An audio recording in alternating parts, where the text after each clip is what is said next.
Archimedes principal. अब हम लोग देखने जा रहे हैं Archimedes principal. Archimedes, the scientist who said that when an object is wholly or partially submerged in a liquid, it experiences an upward force which is equal to the weight of liquid displaced by the object। Archimedes वो scientist हैं जिन्होंने कि सबसे पहले बताया कि अगर कोई लिक्विड में कोई ऑब्जेक्ट जो है आपको पार्शियली या होली सबमर्ज करे तो जितना उसका वॉल्यूम होगा उतना ही के बराबर वो वाटर वो क्या करेगा, डिस्प्लेस कर देगा ऊपर की तरफ।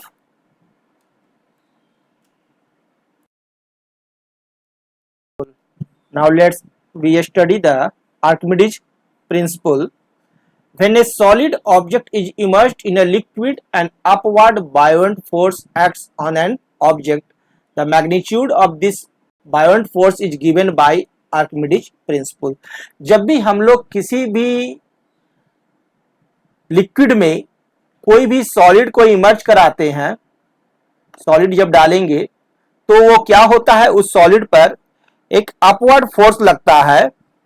That upward force is buoyant force. वह अपवर्ड फोर्स क्या होता है, बायोएंट फोर्स होता है। और अकॉर्डिंग टू आर्किमिडीज प्रिंसिपल, और आर्किमिडीज प्रिंसिपल के अनुसार when an object is wholly और पार्शियली, जब किसी ऑब्जेक्ट को या तो कंप्लीटली रूप से या पार्शियली रूप से इमर्ज्ड इन ए फ्लूइड में प्रवेश कराया जाता है, इट एक्सपीरियंसेस ए बायोएंट फोर्स। वह एक बायोएंट फोर्स उस ऑब्जेक्ट पर लगता है। उस ऑब्जेक्ट पर कौन सा फोर्स लगता है, बायोएंट फोर्स लगता है। और अप थ्रस्ट, जिसे कि अपथ्रस्ट भी कहते हैं, which is equal to the weight of fluid displaced by the object.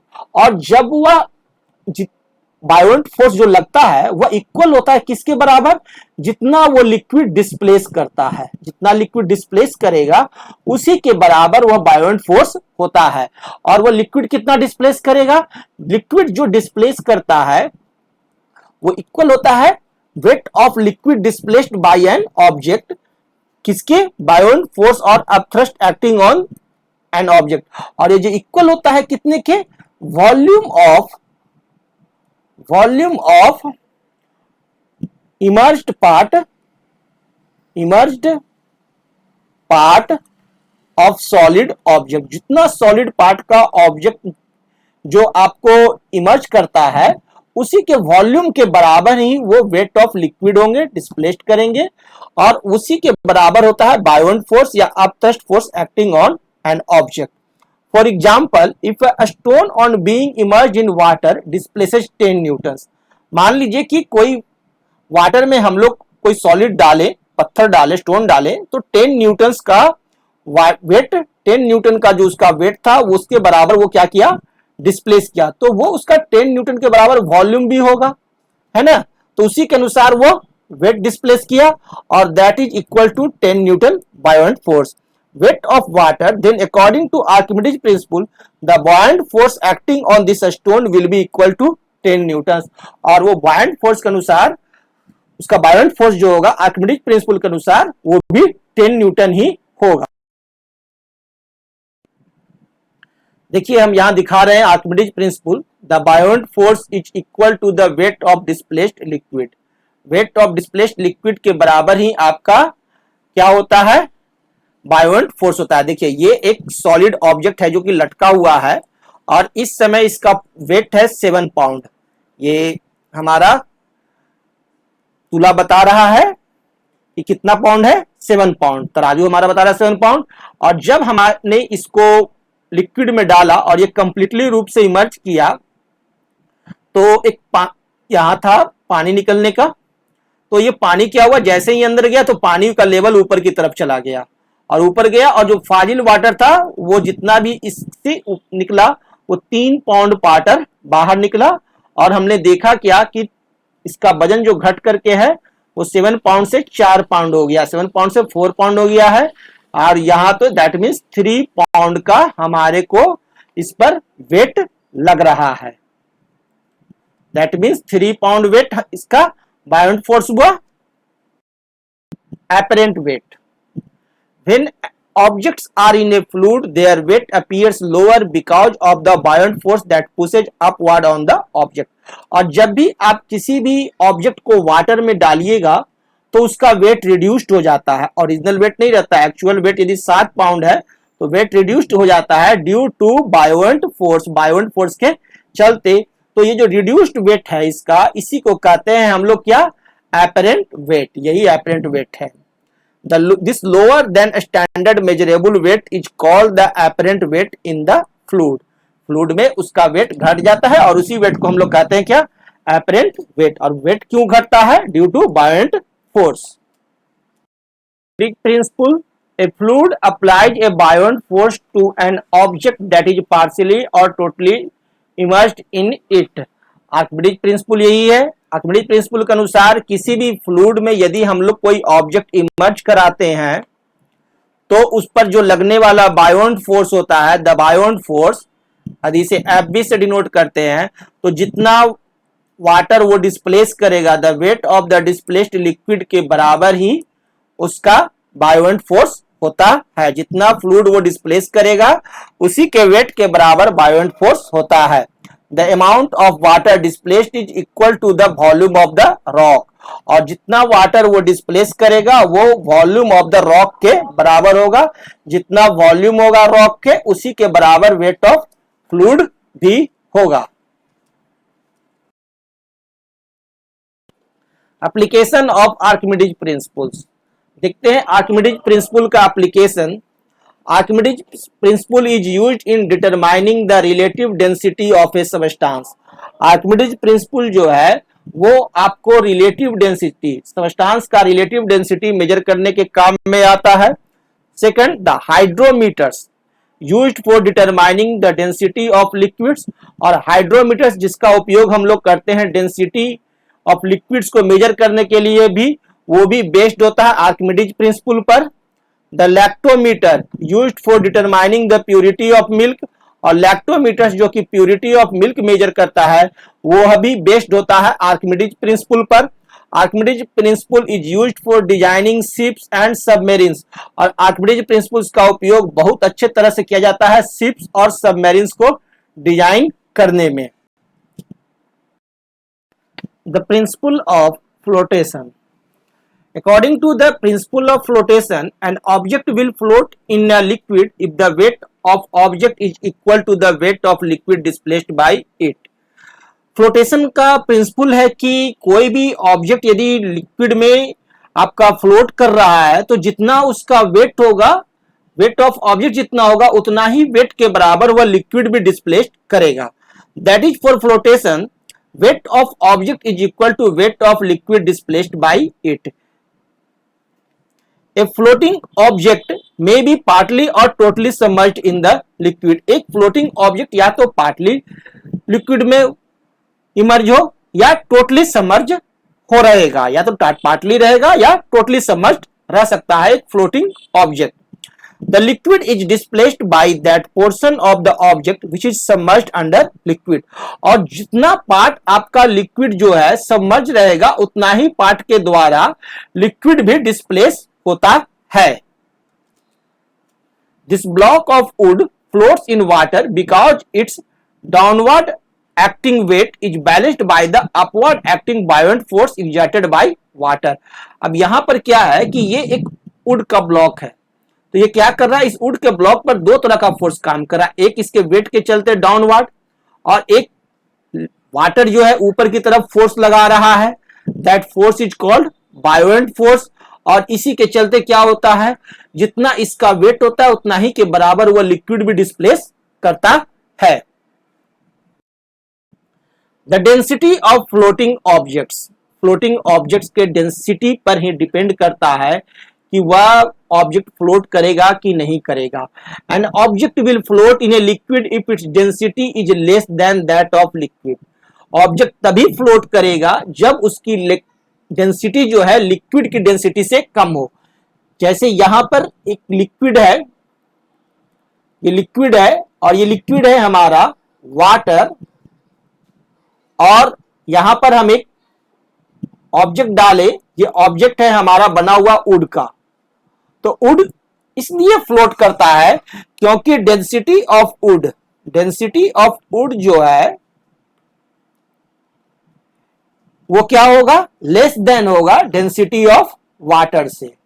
Density of water की डेंसिटी ज्यादा है, वाटर की डेंसिटी ज्यादा है और वुड की डेंसिटी कम है, इसीलिए वुड फ्लोट करता है वाटर में। Clear? An object will float in a liquid if its density is less than that of the liquid. The density of cork is less than that of water, so cork floats in water. The density of wood is less than that of water, therefore wood floats in water. The density of ice is less than that of water, so ice floats in water.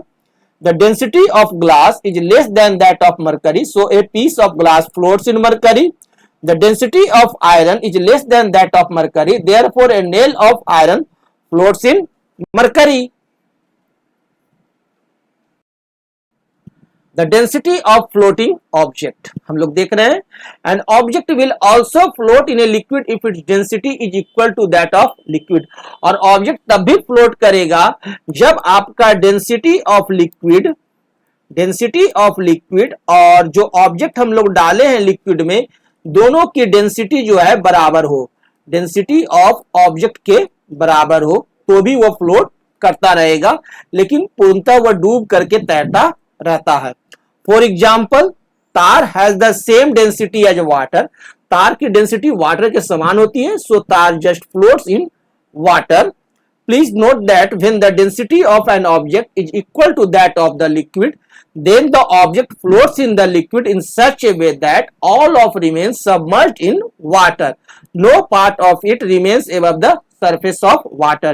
यदि दोनों का density समान रहेगा तो वो substance तो वो object तो फ्लोट तो करेगा, लेकिन पूर्ण रूप से वो सतह पर डूब करके फ्लोट करेगा, एक भी पार्ट उसका बाहर दिखाई नहीं देगा। The density of floating object देख रहे हैं, an object will sink in a liquid if its density is more than that of liquid. और कोई भी ऑब्जेक्ट तभी डूबता है जब उस ऑब्जेक्ट की डेंसिटी उस लिक्विड से ज्यादा हो। यानी कोई भी लिक्विड सिंक कर रहा है तो सिंक करने का, डूबने का क्या कारण है कि density of object is greater than density of liquid. Liquid की डेंसिटी से ऑब्जेक्ट की डेंसिटी ज्यादा है, इसलिए ऑब्जेक्ट हमारा सिंक करता है। Iron has more density than water, iron की डेंसिटी ज्यादा है, so a nail of iron will sink in water, इसलिए नेल जो है आयरन की कांटी जो होती है वो डूब जाती है क्योंकि उसकी डेंसिटी ज्यादा होती है। This is why when an iron of nail is placed on the surface of water is a trough, it immediately sinks to the bottom. Glass has more density than water, so a piece of glass will sink in water. Aluminium as well as gold has higher densities than water, therefore a solid piece of aluminium or gold will sink in water. Mercury is a liquid metal having higher density than water, और mercury की density जो है वो water से ज्यादा है, so mercury also sinks in water, इसलिए mercury भी सिंक कर जाएगा वाटर में। वाई शिप फ्लोट, तो शिप फ्लोट कैसे करता है? When we put a piece of iron in water, it sinks immediately because iron is denser than water. Then why should then ship made from iron and steel float in water? जब अभी आपने हमें पढ़ाया कि iron की density ज्यादा है water से, आयरन की डेंसिटी क्या है? वाटर से ज्यादा है, तो वो क्या होगा? आयरन डूब जाएगा। तो ये जो शिप जो है वो भी तो आयरन का ही बना हुआ है ना? Ship is made of iron, steel, wood, then how it floats in the water? This can be explained on the basis of average densities, और इसे हम लोग एवरेज डेंसिटी के आधार पर एक्सप्लेन कर सकते हैं। Ship is not a solid block of iron and steel, ship जो है वो सॉलिड ब्लॉक नहीं होता आयरन और स्टील का, केवल आयरन और स्टील का एक सॉलिड ब्लॉक नहीं है, but a ship is a hollow object made of iron and steel which contains A lot of air in it. Ship जो होता है वो आयरन और स्टील का तो बना हुआ है, लेकिन ये क्या है? हॉलो है, इसमें बहुत सा खाली जगह है, और ये जो खाली जगह जो है वो उसमें क्या होते हैं? एयर भरे हुए रहते हैं, एयर रहेंगे, वुड रहेंगे और भी बहुत सारे लेस डेंस मटेरियल रहेंगे, जिसके चलते टोटल डेंसिटी जो है वो वाटर से कम हो जाता है। Air has very low density, air की डेंसिटी हम लोग जानते हैं कि बहुत कम है। Due to the presence of a lot of air in it, the average density of the ship becomes less than the density of water. और बहुत सारे एयर प्रेजेंट रहने के चलते ही आपको शिप की जो डेंसिटी है वो वाटर से कम हो जाती है। And since the average density of ship is less than that of water, therefore a ship floats in water. और यही कारण है कि एवरेज डेंसिटी जो है वो शिप की घट जाती है due to presence of air and its a special designed structure, hollow structure. In this hollow structure too much air fills in this area, so the average density is much less than the water, and this will easily float in the water. In fact, all the hollow objects made of dense materials like metals float in water because due to the presence of a lot of air in them, their average density becomes less than the density of water. Density. Now we study the density. In physics, we describe the lightness or heaviness of different substances by using the word density. कोई substance हल्का है, कोई substance भारी है। This is heavier than that substance is lighter than this substance.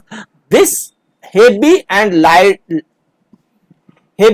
Light weight object are defined in the term of physics by word density.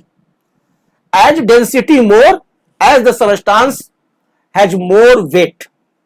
The density of a substance is defined as the mass of substance per unit volume. Density को हम लोग define करते हैं कैसे? mass of substance per unit volume. प्रति इकाई volume में मौजूद मास को ही डेंसिटी कहते हैं। That means density बराबर mass of substance by volume of the substance, या सिंपल कह सकते हैं density is equal to mass by velocity. तो मास का यूनिट क्या हो जाएगा? ऐसा यूनिट किलोग्राम, और वॉल्यूम का क्यूबिक मीटर। तो ऐसा यूनिट क्या होगा डेंसिटी का? ऐसा यूनिट डेंसिटी का हो जाएगा किलोग्राम पर क्यूबिक मीटर। इसे हम लोग इस तरह से भी लिख सकते हैं Kg m-3 to the power. Densities of some common substances in SI unit.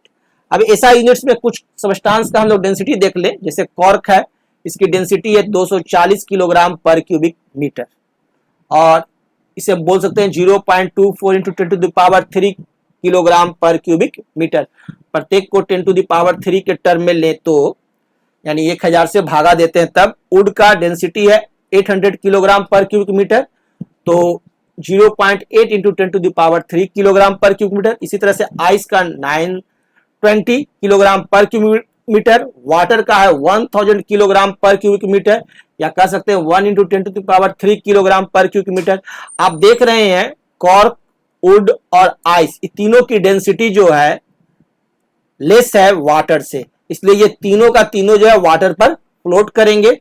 और ये जो ग्लिसरीन देखिए, ग्लास देखिए, एल्युमिनियम, आयरन, मरकरी, गोल्ड, इन सभी की डेंसिटी ज्यादा है, इसलिए ये सारे के सारे जो है वाटर में क्या करेंगे? सिंक कर जाएंगे। और जिसकी डेंसिटी जितना ज्यादा होगा वह सबस्टांस उतना ही ज्यादा हेवी होता है, भारी होता है, क्योंकि density is equal to mass by volume. अगर हम लोग एक क्यूबिक मीटर का गोल्ड ले और 1 क्यूबिक मीटर का ही हम लोग एल्युमिनियम ले, दोनों का साइज सेम है, दोनों 1 क्यूबिक मीटर ही है, लेकिन 1 क्यूबिक मीटर रहने के बावजूद भी गोल्ड जो है वो फार हेवियर देन एल्युमिनियम या ग्लास या ग्लिसरीन। क्यों? क्योंकि mass is equal to density by volume, density into volume. तो जिसका भी वॉल्यूम तो सब दोनों का समान है, लेकिन जिसका डेंसिटी ज्यादा रहेगा उसका मास भी ज्यादा हो जाएगा। यहां से हम लोग वॉल्यूम पुट करेंगे, डेंसिटी पुट करेंगे, तो हम देख लेंगे कि गोल्ड का डेंसिटी है 19.3 into 10 to the power 3 kilogram पर क्यूबिक मीटर, यानी 1 क्यूबिक मीटर का अगर गोल्ड है 1 मीटर लंबा, 1 मीटर चौड़ा और 1 मीटर ऊंचा का गोल्ड है तो उसका वजन होगा 19.3 केजी। और वहीं पर अगर 1 मीटर लंबा, 1 मीटर चौड़ा और 1 मीटर ऊंचा आपका ग्लास है तो उसका वजन होगा मात्र 2.5 किलोग्राम। क्लियर है? तो जितना ज्यादा डेंसिटी होगा वेट भी उतना ही ज्यादा होगा। वन, यहाँ फर्स्ट प्रॉब्लम है, the mass of 2 cubic metre of steel is 15,600 kg। Calculate the density of steel in SI unit. SI unit में हमें डेंसिटी निकालना है। तो देखिए यहाँ मास भी हमारा क्या है, एसआई यूनिट में है, और आपका वॉल्यूम भी एसआई यूनिट में है। तो दो मास ऑफ 2 क्यूबिक मीटर, तो वॉल्यूम बराबर solution, volume is equal to दिया हुआ है 2 क्यूबिक मीटर का स्टील है और इसका मास कितना है, मास बराबर 2 क्यूबिक मीटर स्टील का मास है 15,600 kg। तो वी नो दैट, हम लोग जानते हैं डेंसिटी बराबर, फॉर्मूला हमें याद है ना, क्या formula, density is equal to mass by volume. Very good, mass by volume. अब वैल्यू पुट करते हैं, तो वैल्यू पुट करेंगे तो डेंसिटी बराबर मास हमारा है 15,600 किलोग्राम और डेंसिटी है 2 क्यूबिक मीटर। अब इसे काट दीजिए, 2 से, 7 दूनी 14, 1 8 दूनी 16, फिर आपका 0 0, that is equal to 7,800 kilogram पर क्यूबिक मीटर। आंसर हो गया। Problem 2, an object of mass 50 gram has a volume of 20 cubic centimetre. Calculate the density of the object. Object की डेंसिटी निकालना है। If the density of water be 1 gram cubic centimetre, state whether the object will float और sink in water. If the density of water, एक water है हमारा, ये water है और इस वाटर का डेंसिटी कितना है, इस वाटर का डेंसिटी ग्राम पर क्यूबिक सेंटीमीटर में दिया गया है 1 ग्राम पर क्यूबिक सेंटीमीटर। क्लियर है? ये ग्राम में दिया गया है, 1 ग्राम पर क्यूबिक सेंटीमीटर वाटर का डेंसिटी दिया हुआ है। तो फ्लोट करने का शर्त क्या है कि ऑब्जेक्ट जो है उसका डेंसिटी कम होना चाहिए। तो चलिए देखते हैं, मास जो है ऑब्जेक्ट का मास कितना है, mass of object is equal to 50 gram. चलिए ऑब्जेक्ट भी ग्राम में ही है और यहाँ ये हमारा भी ग्राम में ही है और वॉल्यूम भी ऑब्जेक्ट का सेंटीमीटर में ही है। चलिए यूनिट तो सबका सेम मिल गया, 20 क्यूबिक सेंटीमीटर। तो मुझे यूनिट चेंज करके किसी को तंग नहीं करना है। अब आसानी से अब हम लोग हल कर सकते हैं। तो डेंसिटी भी निकाल लें ग्राम पर क्यूबिक सेंटीमीटर में। तो डेंसिटी बराबर हम लोग जानते हैं mass by volume, that is equal to mass कितना है 50 और वॉल्यूम कितना है 20। चलिए कटा और 2 से 5 में भागा देंगे तो आ जाएगा क्या, 2.5 ग्राम पर क्यूबिक सेंटीमीटर। ये डेंसिटी हमारा किसका आया, ऑब्जेक्ट का। अब बताइए डेंसिटी ऑफ ऑब्जेक्ट दिया आ गया हमारे को, डेंसिटी ऑफ ऑब्जेक्ट है कितना, 2.5 ग्राम पर क्यूबिक सेंटीमीटर और डेंसिटी ऑफ वाटर दिया हुआ है कितना है, 1 ग्राम पर क्यूबिक सेंटीमीटर। किसका डेंसिटी ज्यादा है, ऑब्जेक्ट का डेंसिटी ज्यादा है ना, ये 2.5 है ज्यादा है और वाटर का कम है, तो ज्यादा है ऑब्जेक्ट का डेंसिटी, तो क्या होगा, सिंक कर जाएगा, है ना। Object will sink in water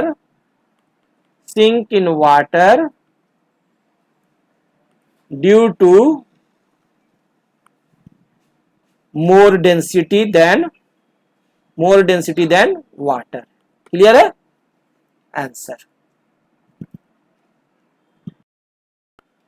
let's study relative density. आइए हम लोग देखते हैं relative density.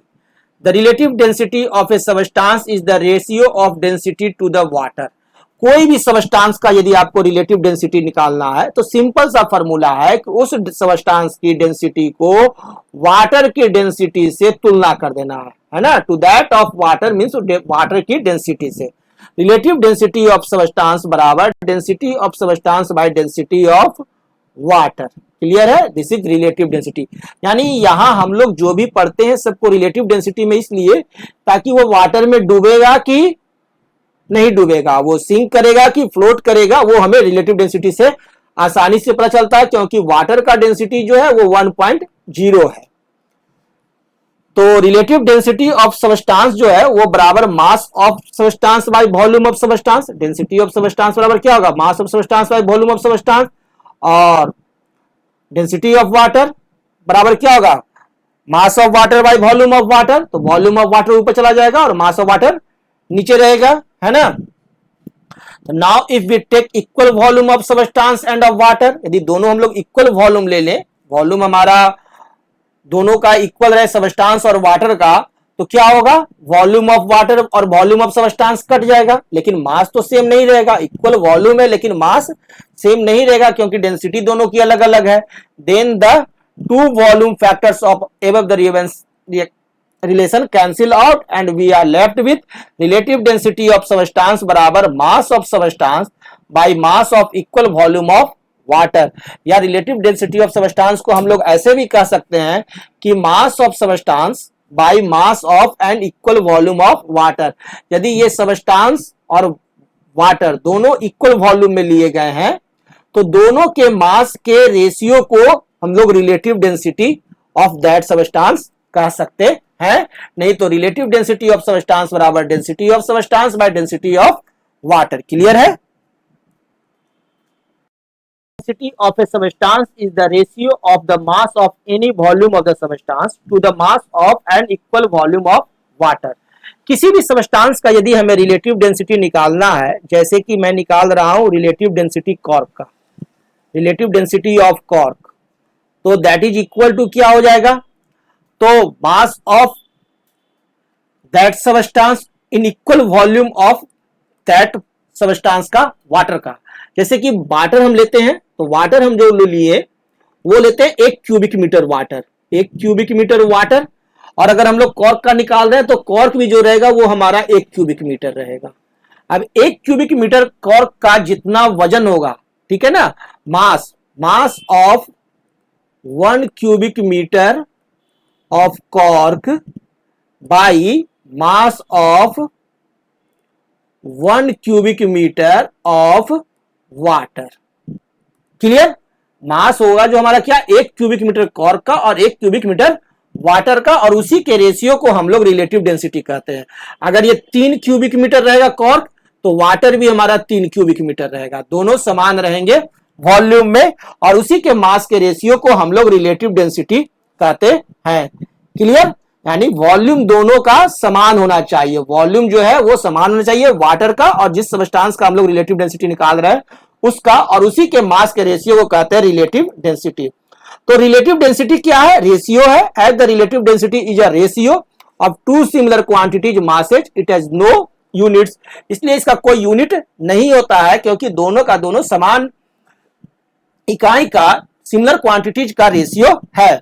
The relative density of a substance express the heaviness of the substance in comparison to water। कोई भी रिलेटिव डेंसिटी जो सबस्टांस का है वो बताता है कि वाटर से हम भारी है कि हल्का है। जैसे यहां कुछ सबस्टांस का रिलेटिव डेंसिटी दिया गया है, तो देखिए कॉर्क का रिलेटिव डेंसिटी है 0.24 और वाटर का है 1। वाटर की रिलेटिव डेंसिटी 1 क्योंकि वाटर का तुलना वाटर से ही तो 1 हुआ, और कॉर्क की रिलेटिव डेंसिटी है 0.24। That means cork is lighter than water and water is heavy than cork. इसका मतलब कॉर्क है जो वाटर में फ्लोट करेगा। वुड की रिलेटिव डेंसिटी है 0.8, इसका मतलब है वुड भी फ्लोट करेगा। आइस का है 0.92, इसलिए आइस भी फ्लोट करेगा। और ग्लिसरीन 1.26 है, इसका मतलब है ग्लिसरीन ज्यादा भारी है, मोर डेंसिटी है, इसलिए ग्लिसरीन सिंक कर जाएगा। तो रिलेटिव डेंसिटी से हमें यह पता चल जाता है कि कौन सा सबस्टांस फ्लोट करेगा और कौन सा सबस्टांस सिंक करेगा, और कितना तेजी से फ्लोट करेगा, कितना तेजी से सिंक करेगा, यह भी क्लियर हो जाता है। 1. The relative density of silver is 10.8.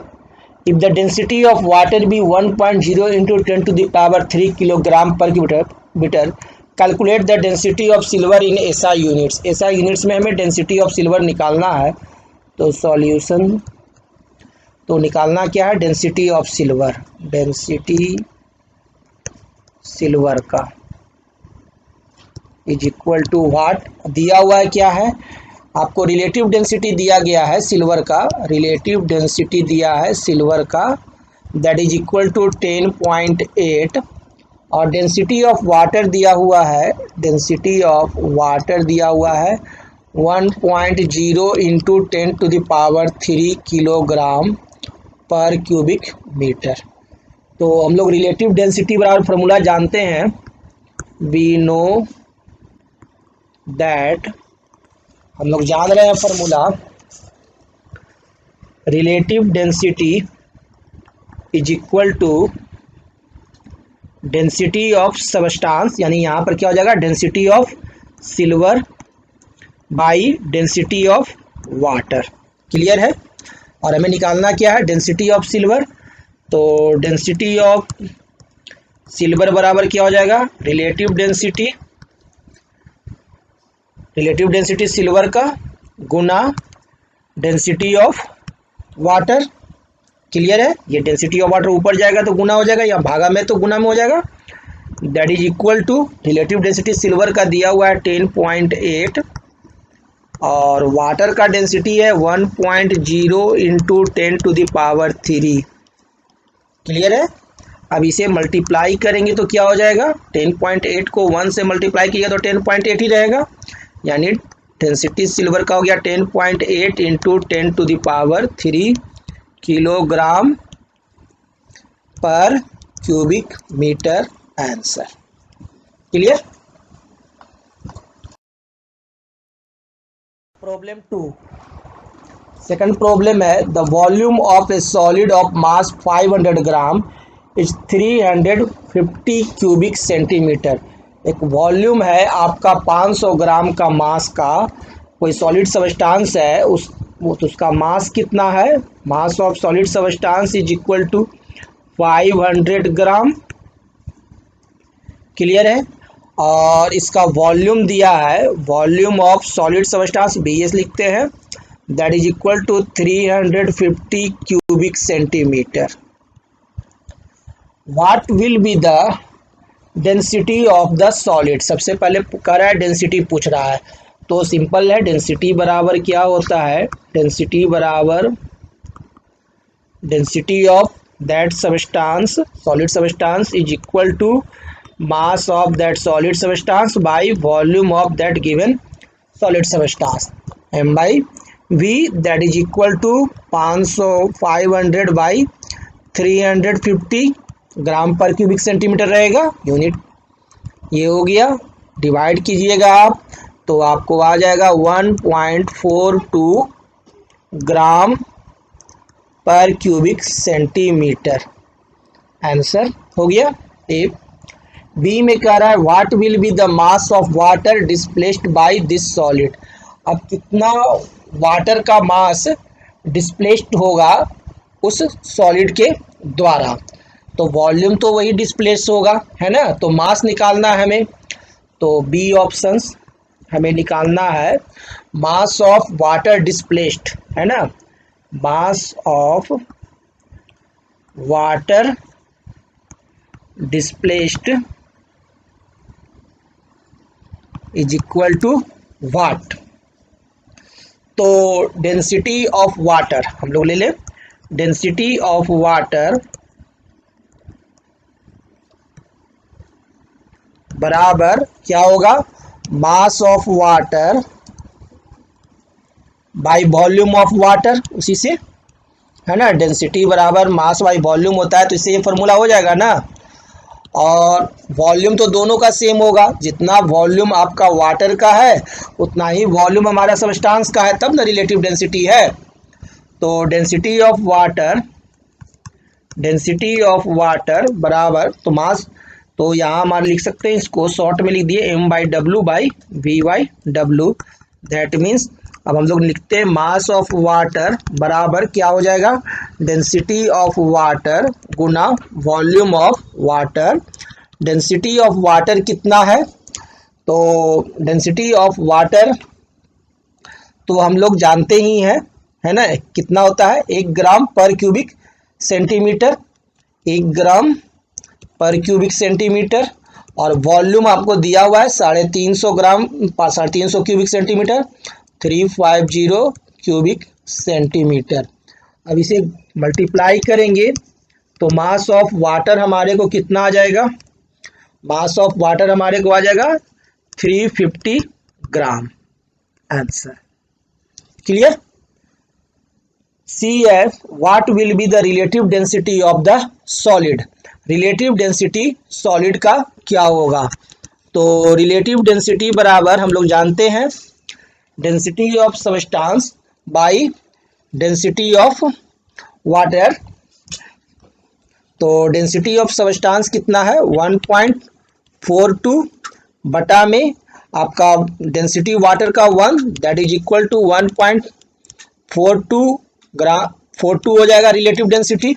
और रिलेटिव डेंसिटी का तो कोई यूनिट होता नहीं है, क्योंकि दोनों डेंसिटी का यूनिट आपको रेशियो है, एक relative density of substance by density of substance by density of water. ये हो गया सी का आंसर। और डी में हमारे को कह रहा है विल इट फ्लोट और सिंक इन वाटर, क्या यह फ्लोट करेगा कि सिंक करेगा। तो हम देख रहे हैं कि रिलेटिव डेंसिटी सबस्टांस का ज़्यादा है ना, 1.42 में आ रहा है, इसलिए ये सिंक कर जाएगा। या हम लोग ऐसे भी कह सकते हैं डेंसिटी ऑफ सबस्टांस जो है वो density of this solid substance जो है वो वाटर से ज़्यादा है ना, डेंसिटी ऑफ वाटर से ज़्यादा है। तो दिस सॉलिड विल सिंक, ये सॉलिड क्या करेगा, सिंक कर जाएगा, डूब जाएगा, क्योंकि इसका रिलेटिव डेंसिटी ज़्यादा है वाटर से, या कहिए डेंसिटी ज़्यादा है वाटर से, इसलिए ये भी हो गया।